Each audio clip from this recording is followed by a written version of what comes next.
Welcome back to our YouTube channel. Today our topic is derivation of gas laws from kinetic theory of gases. आज हम derive करेंगे gas laws को from kinetic theory of gases से।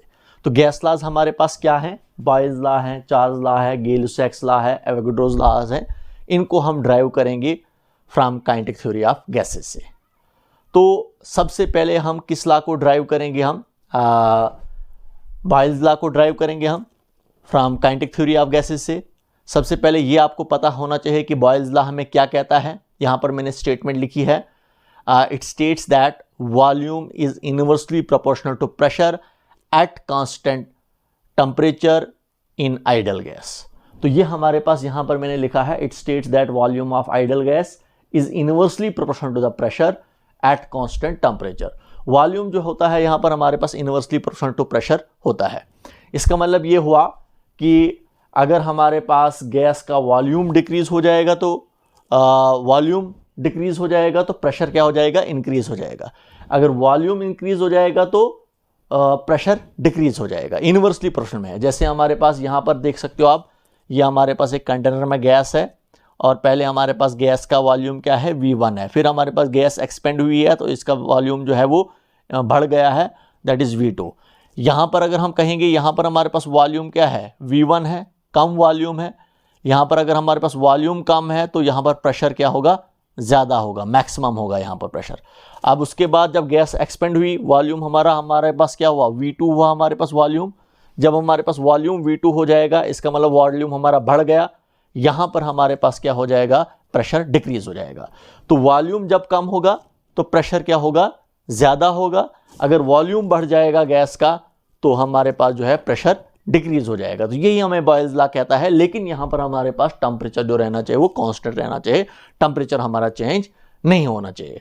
तो temperature जब नहीं change नहीं होगा हमारा तो volume inversely proportional to pressure होगा। तो इसी इक्वेशंस को अभी हम ड्राइव करेंगे हम from kinetic theory of gases को। तो देखिए यहाँ पर आपको मैं कह रहा हूँ V is inversely proportional to pressure. मैंने अभी इस पर डिस्कस किया।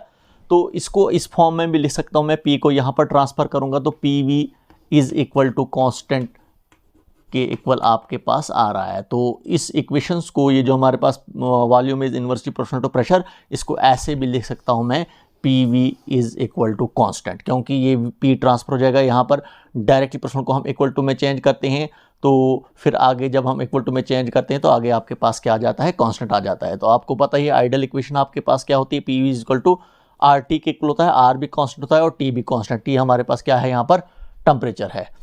तो ये हमारे पास इस इक्वेशंस को इस फॉर्म में भी लिख सकता हूं मैं। इसी को अभी हम ड्राइव करेंगे हम from kinetic theory of gases से ड्राइव करेंगे हम। तो देखिए, we know that pressure exerted by a gas, pressure exerted by a gas, pressure exerted by a gas, that is ideal gas. Ideal gas की वजह से कितना प्रेशर एक्सर्ट होता है ये हमने फाइंड आउट किया था। P इज इक्वल टू किस इक्वल आया था आपके पास? 1/3 रो C स्क्वायर के इक्वल आया था। और यहाँ पर हम इसको ऐसे लिख सकते हैं, 1/3 रो होता है मास ऑफ, रो होता है density of gas, density of gas होता है मास per unit volume, C square आपके पास आ रहा है। इस V को अब यहाँ पर देख सकते हो आप, मैं क्या करूँगा, यहाँ पर हमारे पास जो है इस V को ट्रांसफ़र करूँगा यहाँ पर तो आपके पास आ जाएगा PV is equal to 1/3 mc square. यहाँ पर देखोगे आप तो 1/3 भी आपका कांस्टेंट ही है, m भी आपका कांस्टेंट है, मास ऑफ गैस। तो यहाँ पर इसको ऐसे अब लिख सकता हूँ मैं, PV is directly proportional to C square. क्यों? मैं ये 1/3 m को हटा लूँगा मैं, ये आप 1/3 भी और m भी आपका कांस्टेंट है, हटाकर आपके पास ये डायरेक्टली प्रोपोर्शनल में आ जाएगा। इस इक्वेशंस को इक्वेशन फर्स्ट ले लेंगे हम। तो PV is directly proportional to C square. C क्या होता है हमारे पास? Root mean square value of, root mean square speed of gas molecules होता है हमारे पास। कौन? ये C। From kinetic interpretation of temperature, from kinetic interpretation of temperature, ये क्वेश्चन हमने, ये टॉपिक हमने ऑलरेडी पढ़ा है। रिलेशन बिटवीन काइनेटिक एनर्जी और टेम्परेचर। आपके पास ये रिलेशंस क्या आई थी? आपके पास 1/2 mc² is equal to 3/2 kT के इक्वल आया था। m क्या होता है, मास ऑफ गैस होता है, c क्या होता है हमारे पास, root mean square speed of gas molecule होता है, k बोल्ट्जमैन कांस्टेंट और t होता है टेम्परेचर। यहाँ पर हमने देखा था काइनेटिक एनर्जी जो है वो डायरेक्टली प्रोपोर्शनल टू टेम्परेचर होता है, और यहाँ पर देखोगे आप c क्या है, root mean square speed of gas molecule है। इसका मतलब root mean square speed of gas molecule जो है वो भी डायरेक्टली प्रोपोर्शनल टू टेम्परेचर है। c है स्पीड, जब टेम्परेचर बढ़ेगा तो गैस की स्पीड भी बढ़ जाएगी, गैस मोशन में आ जाएगा तो उसकी स्पीड भी बढ़ जाएगी। इसी इक्वेशंस को यूज करके मैं लिख सकता हूं मैं c², ये आपके पास c² जो है इस 3/2 k को हटाकर, ये भी आपका कांस्टेंट है, हटाकर मैं क्या लिख सकता हूं, मैं डायरेक्टली प्रोपोर्शनल लिख सकता हूं, मैं डायरेक्टली प्रोपोर्शनल टू टेम्परेचर। तो ये आपके पास जो है इसी इक्वेशंस को यूज करके लिखा मैंने, c² is directly proportional to temperature लिखा मैंने। तो देखिए PV is directly proportional to root mean square speed of gas molecule c², और c² जो है डायरेक्टली प्रोपोर्शनल टू t है, आपके पास आ रहा है। तो यहाँ पर आपके पास जो है इस इक्वेशंस को इक्वेशन सेकंड ले लेंगे, या आपके पास क्या है, इक्वेशन सेकंड है। तो दोनों इक्वेशंस को हम लेकर from equation first and second दोनों इक्वेशंस को देखेंगे हम। PV जो है वो डायरेक्टली प्रोपोर्शनल टू c² है, और c² जो है वो डायरेक्टली प्रोपोर्शनल टू t है। इसका मतलब from equation first and second मैं लिख सकता हूं मैं PV is directly proportional to t। तो अब मैं लिख सकता हूं मैं from equation first and second PV is directly proportional to t, क्योंकि PV is direct proportional to c² है और c² is direct proportional to t है। अब मैं लिख सकता हूं मैं PV is direct proportional to t। तो ये आपके पास जो आ रहा है PV is direct proportional to t, तो इसी को अब लिख सकता हूं मैं PV is equal to direct proportional to को हम जब इक्वल टू में पुट करते हैं तो एक कांस्टेंट पुट करते हैं R आपके पास क्या होता है, गैस कांस्टेंट। तो PV is equal to RT, ये आपके पास बॉयल्स लॉ हमारे पास आ रहा है, जो मैंने कहा था PV is equal to constant, क्योंकि R भी कांस्टेंट होता है यहाँ पर बॉयल्स लॉ में, और T भी कांस्टेंट होता है। तो आपके पास PV is equal to constant, PV is equal to constant, ये आपके पास पहली इक्वेशन जो है, पहला हमारा जो बॉयल्स लॉ जो है वो ड्राइव हो गया। तो पहला हमारा लॉ बॉयल्स लॉ जो हमारा जो है वो ड्राइव हो गया। इसमें हमारे पास जो हमने ड्राइव करना था PV is equal to constant, PV is equal to constant के इक्वल आया आपके पास, क्योंकि R भी कांस्टेंट है और T भी आपके पास यहाँ पर कांस्टेंट आ रहा है। इसके बाद हमारे पास नेक्स्ट इक्वेशन जो आपके पास है, इसको पास करके आप नोट कर लो आप इसको। तो अब आपके पास नेक्स्ट जो इक्वेशन है हमारे पास जो है, नेक्स्ट लॉ जो आपका जो है दैट इज चार्ल्स लॉ हमें क्या कहता है, चार्ल्स लॉ को भी अभी हम करेंगे हम। तो सेकंड आपके पास क्या है, चार्ल्स लॉ हमारे पास है। चार्ल्स लॉ हमें क्या कहता है, what is the statement of this, it states that volume of an ideal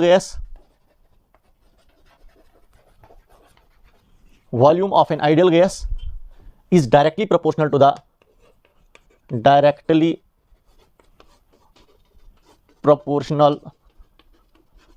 to the temperature at constant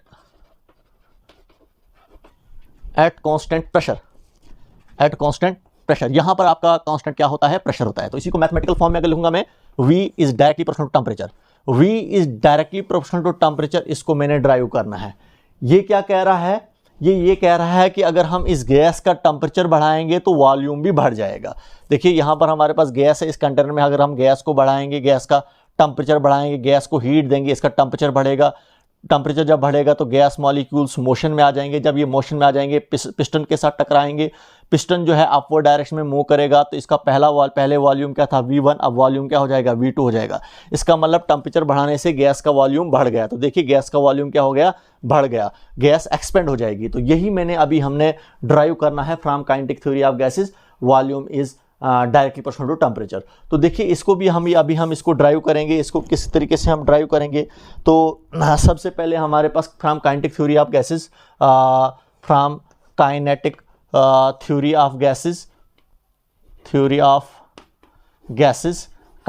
of gases हमें जो कहता है, pressure exerted by a gas की वजह से जो प्रेशर एक्सर्ट होता है वो हमारे पास किसके इक्वल होता है, वो हमारे पास 1/3 mv/c² के इक्वल होता है। क्योंकि यहाँ पर रो होता है, डेंसिटी ऑफ गैस होता है, मास पर यूनिट वॉल्यूम। तो मैं इसको लिख सकता हूँ 1/3 mv/c²। सी स्क्वायर भी लिख सकता हूं मैं। तो देखिए यहाँ पर v ट्रांसफर हो जाएगा, v को मैं लेफ्ट साइड में लाऊंगा तो v is equal to 1/3 m by p को मैं v की जगह पर लाऊंगा, p को ट्रांसफर किया मैंने राइट साइड में और v को ट्रांसफर किया मैंने लेफ्ट साइड में, तो v की जगह पर अब ये p आएगा, सी स्क्वायर आपके पास आ रहा है। तो देखिए यहाँ पर मास ऑफ गैस तो हमारा कांस्टेंट होता ही है, प्रेशर भी यहाँ पर आपके पास कांस्टेंट है और 1/3 भी कांस्टेंट है। तो इस इक्वेशंस को आप ऐसे लिख सकता हूं मैं, जब कांस्टेंट को हटा लूंगा मैं तो volume is directly proportional to आपके पास किसको ला रहा है, सी स्क्वायर के को ला रहा है। तो सी क्या है हमारे पास, root mean square speed of gas molecule है। इस इक्वेशंस को इक्वेशन फर्स्ट ले लेंगे हम। इसके बाद हमारे पास from kinetic interpretation of temperature, जो हमारे पास from kinetic interpretation of temperature, kinetic interpretation of temperature, kinetic interpretation of temperature जो हमें कहता है वो क्या हमें कह रहा है, वो कह रहा है C square is directly proportional to temperature. क्योंकि अभी मैंने कहा कि काइनेटिक इंटरप्रिटेशन ऑफ टेम्परेचर में हम स्पीड और टेम्परेचर के बीच में रिलेशन फाइंड आउट करते हैं, काइनेटिक एनर्जी और टेम्परेचर के बीच में रिलेशन फाइंड आउट करते हैं, और वहां पर हम देखते हैं रूट मीन स्क्वायर स्पीड जो होता है वो डायरेक्ट प्रोपोर्शनल टू टेम्परेचर होता है। इस इक्वेशन को इक्वेशन सेकंड ले लेंगे हम। तो देखिए v is direct proportional to C square, C square is direct proportional to T. जब v c के डायरेक्ट प्रोपोर्शनल में है और c t के डायरेक्टली प्रोपोर्शनल में है, जब v बढ़ेगा, जब c बढ़ेगा, जब स्पीड बढ़ेगी, गैस मॉलिक्यूल्स की स्पीड बढ़ेगी तो वॉल्यूम भी बढ़ जाएगा। तो जब स्पीड बढ़ती है गैस मॉलिक्यूल्स की तो टेम्परेचर भी बढ़ जाता है। तो इसका मतलब जब हमारे पास v बढ़ेगा c भी बढ़ेगा, जब c बढ़ेगा तो t भी बढ़ेगा, इसका मतलब v और t भी आपस में बढ़ेंगे। तो यहां पर from equation first and second अब मैं लिख सकता हूं, यहां पर हमारे पास जो होगा from equation first and second v is direct proportional to temperature, v is direct proportional temperature. तो यही मैंने ड्राइव करना था, v is direct proportional temperature. हमारा चार्ल्स लॉ जो है वो यही कहता है कि v जो होता है हमारे पास जो है वो डायरेक्टली प्रोपोर्शनल टू टेम्परेचर होता है। तो ये हमने नेक्स्ट चार्ल्स लॉ भी हमने ड्राइव किया। इसके बाद हमारे पास जो है नेक्स्ट आपके पास क्या है, गी-लुसाक्स लॉ।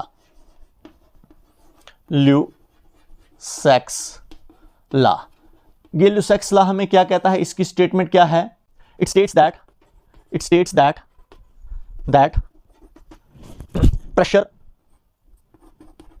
pressure is directly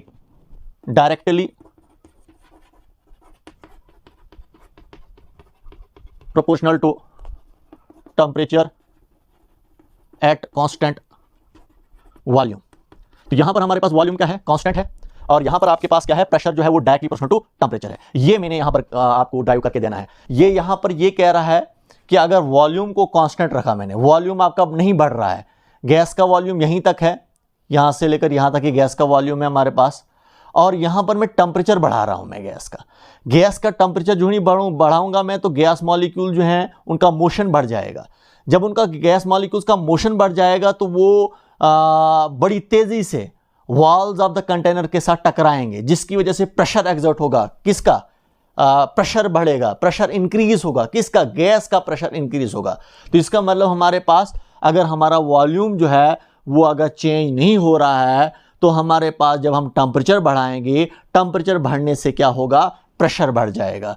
और प्रेशर आपको पता ही है, प्रेशर किसकी वजह से बढ़ता है, collision of gas molecules with the walls of container. तो जब हम टेम्परेचर बढ़ाएंगे गैस का, गैस मॉलिक्यूल्स का मोशन बढ़ जाएगा, गैस मॉलिक्यूल्स का जब मोशन बढ़ जाएगा ये बार बार टकराएंगे वॉल्स ऑफ द कंटेनर की कंटेनर्स के वॉल्स के साथ, उसकी वजह से क्या होगा, प्रेशर बढ़ जाएगा, किसका, गैस का प्रेशर जो है वो बढ़ जाएगा। इसका मतलब जब आप टेम्परेचर बढ़ाओगे प्रेशर बढ़ेगा, कब, जब हमारा वॉल्यूम क्या रहेगा, वो कांस्टेंट रहेगा, हमारा वॉल्यूम चेंज नहीं होगा। तो इसको भी अभी हम ड्राइव करेंगे। तो पहला हमारे पास है from kinetic theory of gases, kinetic theory of gases, kinetic theory of gases को ही हम पकड़ेंगे। हम काइनेटिक थ्योरी ऑफ गैसेस हमें क्या कह रही है, ये कह रहा है कि प्रेशर जो एक्सर्ट होता है गैस की वजह से वो किसके इक्वल होता है, वो 1/3 m/v c स्क्वायर के इक्वल होता है।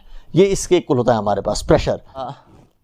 तो ये आपके पास क्या आ रहा है, from kinetic theory of gases, pressure exert by a gas, gas की वजह से जो प्रेशर एक्सर्ट होता है 1/3 m/v c स्क्वायर के इक्वल होता है। तो देखिए इधर आपके पास गैस का जो मास जो है वो कांस्टेंट है वॉल्यूम भी हमारे पास गैस का कांस्टेंट रहता है, किसमें, इस गिल-लुसाक लॉ में वॉल्यूम हमारा कांस्टेंट होता है, इसका मतलब m भी कांस्टेंट है, v भी कांस्टेंट है, 1/3 भी कांस्टेंट है। तो यहाँ पर इसको मैं आप लिख सकता हूँ, मैं जब कांस्टेंट को हटा लेंगे हम तो pressure is directly proportional to c square, इस इक्वेशन को इक्वेशन फर्स्ट कहेंगे हम। तो यहाँ पर आपके पास जो है प्रेशर जो आ रहा है वो directly proportional to the root mean square speed of gas molecules के डायरेक्टली प्रोपोर्शनल में है। इसके बाद हमारे पास जो है from kinetic interpretation of temperature, from kinetic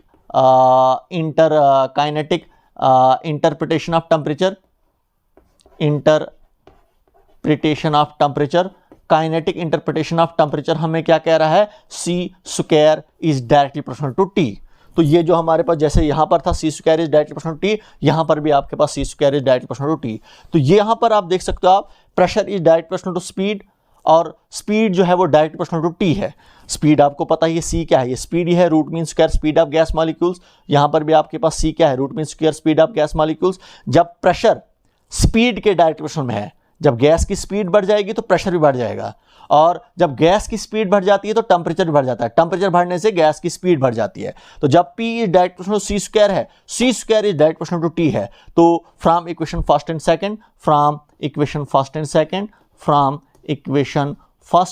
and equation second अब हम कह सकते हैं जब p is direct proportional to c square है, c square is direct proportional to t है, तो अब मैं लिख सकता हूं मैं pressure is directly proportional to t है। प्रेशर हमारे पास क्या है, वो डायरेक्टली प्रोपोर्शनल टू t है। तो यही हमने ड्राइव करना था from kinetic theory of gases से कि हमारे पास प्रेशर जो होता है वो डायरेक्टली प्रोपोर्शनल टू t होता है, टेम्परेचर होता है। तो ये जो हमने ड्राइव किया, अभी हमने चार्ल्स लॉ को भी हमने ड्राइव किया, गिल-लुसाक लॉ को भी ड्राइव किया, और इससे पहले हमने बॉयल्स लॉ को ड्राइव किया था। नेक्स्ट आपके पास है एवोगाड्रो लॉ, इसको भी अभी हम ड्राइव करेंगे from kinetic theory of gases से। तो सबसे पहले हम इसकी स्टेटमेंट को समझेंगे, हम एवोगाड्रो लॉ हमें क्या कहता है, इसकी स्टेटमेंट भी मैंने ऑलरेडी लिख कर रखी है। स्टेटमेंट हमें क्या कह रही है, it states that equal volume of all gases under same condition of temperature and pressure contain same number of molecules. ये कह रहा है कि अगर आपके पास जितनी भी गैसेज होंगी, जितनी भी गैसेज हैं, अगर उनका वॉल्यूम, टेम्परेचर, प्रेशर सेम है, तो उन गैसेज के नंबर ऑफ मॉलिक्यूल्स भी क्या होंगे, वो भी सेम होंगे। ये हमारे पास जो है स्टेटमेंट कह रही है एवोगाड्रो लॉ की। जैसे हमारे पास ये गैस ए है और ये आपके पास गैस बी है। गैस ए का वॉल्यूम और गैस बी का वॉल्यूम, गैस ए का टेम्परेचर, गैस बी का टेम्परेचर, गैस ए का प्रेशर, गैस बी का प्रेशर, सब कुछ सेम होगा। वॉल्यूम भी सेम होगा, इसका वॉल्यूम V1 है, इसका वॉल्यूम V2 है, दोनों का वॉल्यूम क्या है, इक्वल है। टेम्परेचर भी इक्वल है और प्रेशर भी हमारे पास दोनों गैसेस का क्या है, वो इक्वल है। जब ये तीन चीजें इक्वल होंगी तो जितने हमारे पास नंबर ऑफ गैस मॉलिक्यूल्स हमारे पास गैस ए में होंगे, उतने ही हमारे पास नंबर ऑफ गैस मॉलिक्यूल्स हमारे पास गैस बी में भी होंगे। तो इसीलिए लिखा है यहाँ पर N1 = N2। N1 रिप्रेजेंट करता है number of gas molecules in gas A, N2 represent करता है number of gas molecules in gas B. तो अगर हमारे पास ये कंडीशंस हमारे पास ये दोनों फॉलो कर रही हैं, प्रेशर भी सेम होगा, टेम्परेचर भी सेम होगा, वॉल्यूम भी सेम होगा, तो जितने हमारे पास गैस मॉलिक्यूल्स गैस ए में होंगे, उतने ही हमारे पास number of gas molecules in gas B में भी होंगे। तो इसीलिए लिखा है मैंने एवोगाड्रोस लॉ को हम ऐसे अगर लिखते हैं मैथमेटिकल फॉर्म में, N1 = N2। N1 रिप्रेजेंट करेगा number of gas molecule in gas A और N2 रिप्रेजेंट करेगा number of gas molecules in gas B. ये दोनों इक्वल होंगे अगर हमारे पास टेम्परेचर, प्रेशर, वॉल्यूम जो होगा वो क्या होगा, वो इक्वल होगा। इसी को अभी हम ड्राइव करेंगे सबसे पहले from kinetic theory of gases, from kinetic theory of gases,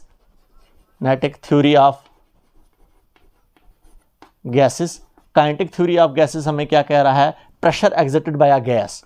जो हमारे पास प्रेशर एक्सर्ट होता है किसकी वजह से, गैस की वजह से, तो 1/3 m divide by v c square के इक्वल होता है। यहाँ पर अगर हम कहेंगे ये आपके पास क्या है, गैस ए है, अगर ये मैं गैस ए ले रहा हूँ, मैं ये आपके पास गैस ए है, और यहाँ पर मैं अगर कह रहा हूँ मैं इस गैस का प्रेशर P1 है और इस गैस का मास क्या है हमारे पास V1 है, तो ये जो ले रहा हूँ मैं हमारे पास जो है this is your pressure exerted by gas A. इसी तरीके से हम क्या ले लेंगे, pressure exerted by gas B. अभी हम pressure exerted by gas B की वजह से जो प्रेशर एक्सर्ट होता है गैस बी अगर हम ले लेंगे तो गैस बी की वजह से अगर हमारे पास प्रेशर एग्जर्ट हो रहा है वो कितना हो रहा है उसको हम P2 से रिप्रेजेंट करेंगे। वो हमारे पास किसके इक्वल होगा 1/3 M2 divided by V/c²। M1 represent करता है mass of gas A, M2 represent करता है मास ऑफ गैस बी। तो यहाँ पर देख सकते हो आप एवोगाड्रो लॉ कहता है कि इन दोनों गैसेस का प्रेशर जो होता है वो सेम होता है। ये आपके पास इक्वेशन फर्स्ट है। यहाँ पर हमारे पास एवोगाड्रो लॉ कहता है P1 जो है होता है वो P2 के इक्वल होता है। P1 is equal to P2। जब P1 is equal to P2 के इक्वल होगा, जब लेफ्ट हैंड साइड के इक्वल होगी तो राइट हैंड साइड भी राइट हैंड साइड के इक्वल होगी। तो from equation first and second आपके पास क्या आ जाएगा 1/3 M1 divided by V/c² is equal to 1/3 M2 V/c² के इक्वल होगा। ये हमारे पास आ रहा है।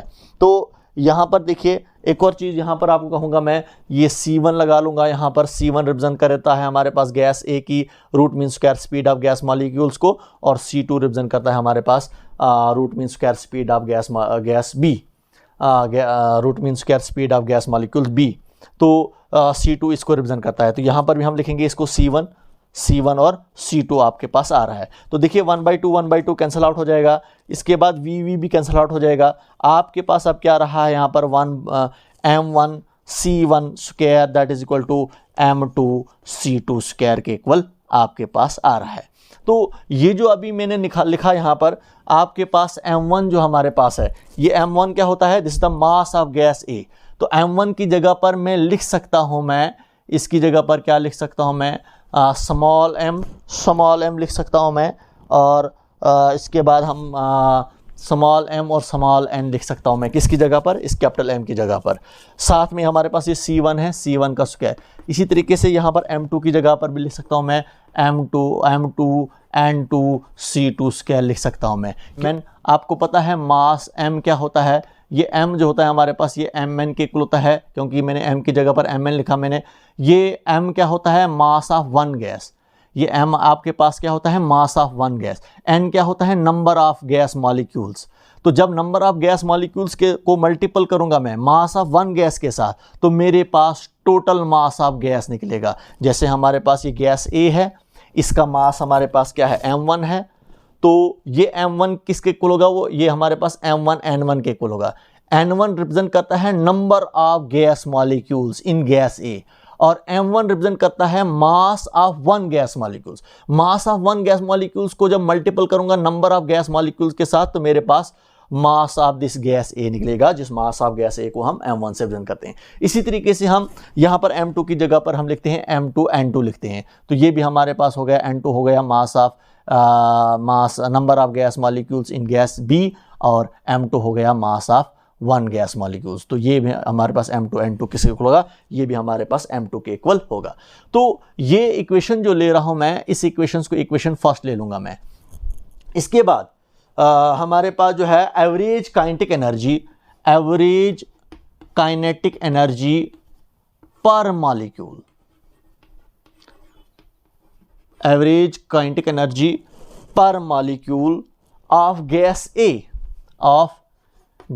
A is equal to the average kinetic energy of gas molecule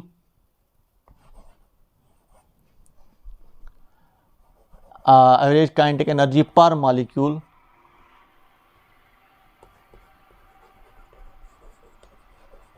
of gas B।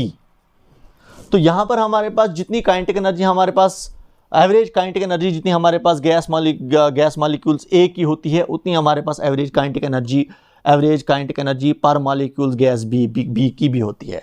तो यहाँ पर आपके पास जो है एवरेज काइनेटिक एनर्जी पर molecules of gas A is equal to the average kinetic energy पर मॉलिक्यूल्स ऑफ गैस B, ये इक्वल होती हैं। Kinetic energy of gas A, आपको पता है काइनेटिक एनर्जी हमारे पास किसके होता है, 1/2 mc² के इक्वल होता है, 1/2 mv² के इक्वल होता है। तो अगर हम कहेंगे एक गैस मॉलिक्यूल्स की काइनेटिक एनर्जी क्या होगी, m1 c1 का स्क्वायर। ये हमारे पास एक गैस मॉलिक्यूल्स की काइनेटिक एनर्जी होता है 1/2 mc² के इक्वल होता है। इसी तरीके से अगर हम दूसरी हमारे पास काइनेटिक एनर्जी पर molecules of gas A gas, इस गैस की काइनेटिक एनर्जी आ गई ये हमारे पास। इसी तरीके से हमारे पास kinetic energy of gas molecules gas B की काइनेटिक एनर्जी हमारे पास किस इक्वल होगी, वो M2C2 के इक्वल होगा। ये हमारे पास काइनेटिक एनर्जी पर molecules of gas A is equal to the energy average kinetic energy पर मॉलिक्यूल्स ऑफ गैस बी मेरे पास है। तो यहाँ पर देखोगे आप 1/2 cancel, M1C1 square is equal to M2C2 square आपके पास आ रहा है। इस इक्वेशन को इक्वेशन सेकंड ले लेंगे हम। तो ये देखिए आपके पास इक्वेशन फर्स्ट, ये आपके पास इक्वेशन सेकंड, डिवाइड करो इक्वेशन फर्स्ट और इक्वेशन सेकंड को। तो M1N1C1 square divided this M1C1 square is equal to M2N2C2 square divided by M2C2 square. तो लेफ्ट हैंड साइड में लेफ्ट साइड को डिवाइड करो, राइट साइड में राइट साइड को डिवाइड करो आप। तो यहाँ पर देखिए M1 cancel, C1 cancel, M2 cancel, C2 square get cancel. यहाँ पर आपके पास बचा N1, यहाँ पर आपके पास बचा N2। यही हमने ड्राइव करना था कि number of gas molecules in gas A is equal to the number of gas molecules in gas B. यही हमने ड्राइव करना था, यही आपका एवोगाड्रोस लॉ है। और हमने एवोगाड्रोस लॉ को भी from kinetic theory of gases से हमने इसको भी ड्राइव किया। Okay, good bye.